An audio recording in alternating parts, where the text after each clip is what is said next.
Breaking news చూస్తున్న మాజీ CM KCR ఇవాల్టి అసెంబ్లీ సమావేశాలకు హాజరు కావడం లేదని తెలుస్తోంది. ఇక రేపటి నుంచి కేసీఆర్ అసెంబ్లీకి రానున్నారు. నేడు మిగతా బీఆర్ఎస్ సభ్యులంతా హాజరు కానున్నారు.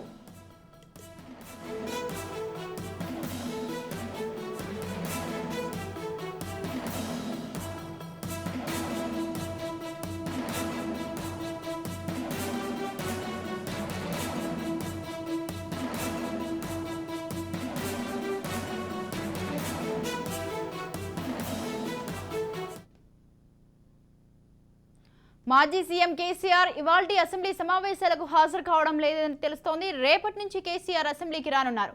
నేడు మిగతా బీఆర్ఎస్ సభ్యులంతా హాజరు కానున్నారు.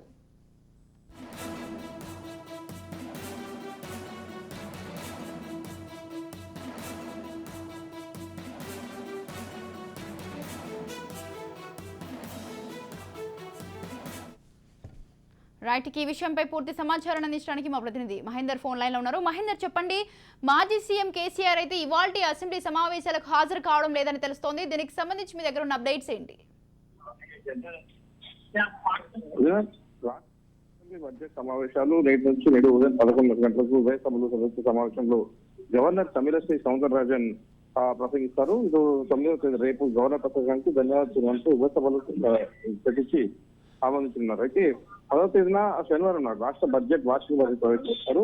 కాంగ్రెస్ ప్రభుత్వం అధికారంలోకి వచ్చిన తర్వాత బడ్జెట్ తొలిసారి సమావేశాలు జరుగుతున్న నేపథ్యం ప్రభుత్వ ఓటా నిర్వహణ బడ్జెట్ సమావేశానికి మొగ్గు చూపినట్టుగా కూడా సమాచారం తెలుస్తుంది. ఇక ఇప్పటికే అయితే ఈ సబ్జెక్ట్ మొత్తం ఈ సభా సమావేశాలకు మాజీ ముఖ్యమంత్రి కేసీఆర్ వస్తారా రారా, ఈ రోజు తాను గవర్నర్ తీర్మానానికి తను వస్తున్నారా లాగా అయితే ఉత్కంఠ రారని దాదాపు స్పష్టంగా ఇటు తెలుస్తుంది. ఇక ఎప్పుడైతే ప్రభుత్వ వైఫల్యాల గురించి ప్రభుత్వం చర్చ జరపాలి అన్నప్పుడు తన వంతు అయితే ప్రతిపక్ష పార్టీ యొక్క వంతు వచ్చినప్పుడు ఖచ్చితంగా తాను వస్తున్నట్టుగా తెలుస్తుంది. బడ్జెట్ ప్రవేశపెట్టారు ఆ రోజున ఒక రోజు. అలాగే ఆ ప్రశ్నలు అయితే ప్రభుత్వం ప్రస్తుతం విషయాలపైన ఆయన క్లారిటీ ఇవ్వడానికి మరో రోజు వచ్చే అవకాశం అయితే కలుస్తుంది. ఆ రకంగా కూడా పార్టీ ధృవీకరించిన విషయం అయితే కనిపిస్తుంది. మొత్తంగా బడ్జెట్ సమావేశాలు అయితే మొత్తంగా హాట్ గా జరిగే సమావేశం కనిపిస్తుంది. కేసీఆర్ మాత్రం వస్తారా రారా అనే దానిపైన అయితే స్పష్టత అయితే ఇంకా రాలేదు. మొత్తానికి తాను మాత్రం రేపు బడ్జెట్ ప్రవేశపెట్టిన నాడు వస్తున్నట్టుగా తెలుస్తుంది. ఇక ఈ బడ్జెట్ సమావేశాల్లో దాదాపు 4 రోజులు నడిపించాలని ఇప్పటికే ప్రభుత్వం నిర్ణయించింది.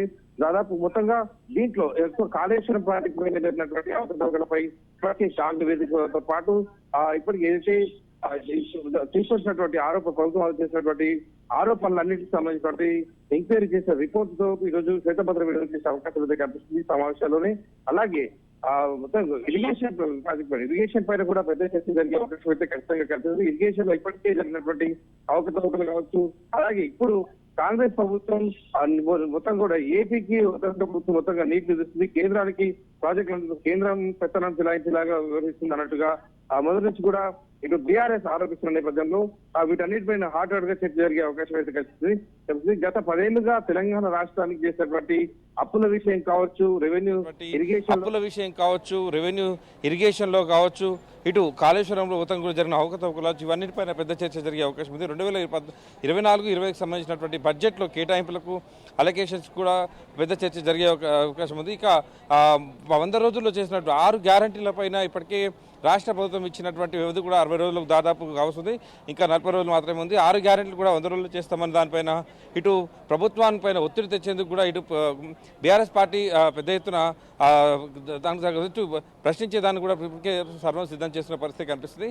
సో మొత్తానికి బీఆర్ఎస్ పార్టీ మాత్రం కాంగ్రెస్ పార్టీని ఎక్కుపెట్టడానికి వాళ్ళు ప్రయత్నం చేస్తుండగా గత లోపాలన్నిటి కూడా గత పాలనలో చేసినటువంటి లోపాలు కావచ్చు, 10 ఏళ్ల కాలంలో చేసినటువంటి అవకతవకలు కావచ్చు, ఇవన్నిటిపైన కూడా ఇటు చర్చ జరిపి ప్రజలకు మొత్తం కూడా అసెంబ్లీ వేదికగా శ్వేతపత్రాల ద్వారా మొదటి అసెంబ్లీ సెషన్లో జరిగిన నేపథ్యం ఇప్పుడు కూడా మరోసారి శ్వేతపత్రాల ద్వారా ప్రజలకు పూర్తి వివరాలు తెలియాలి, అప్పుల వివరాలు అన్నిటి కూడా. అయితే ఇప్పుడు బడ్జెట్లో చెప్తున్నటువంటి అప్పుల వివరాల గురించి కావచ్చు, మొత్తం కూడా తీసుకొచ్చినటువంటి బడ్జెట్ కావచ్చు, వీటన్నిటి కేటాయింపుల గురించి కావచ్చు, ఇటు మాజీ ముఖ్యమంత్రి కేసీఆర్ మాత్రం అటెండ్ అవుతారు, బడ్జెట్ ప్రవేశపెట్టినాడు కావచ్చు. అలాగే దీనిపైన చర్చ జరిగేటప్పుడు మాత్రం మాజీ ముఖ్యమంత్రి కేసీఆర్ వస్తారు, వచ్చి దీనికి సంబంధించినటువంటి తన పాత్ర ఎంతవరకు ఎంతో ప్రతిపక్ష హోదాలో ఎంతవరకు సమాధానం చెప్పాలో దాన్ని సద్వినియోగం చేస్తారు.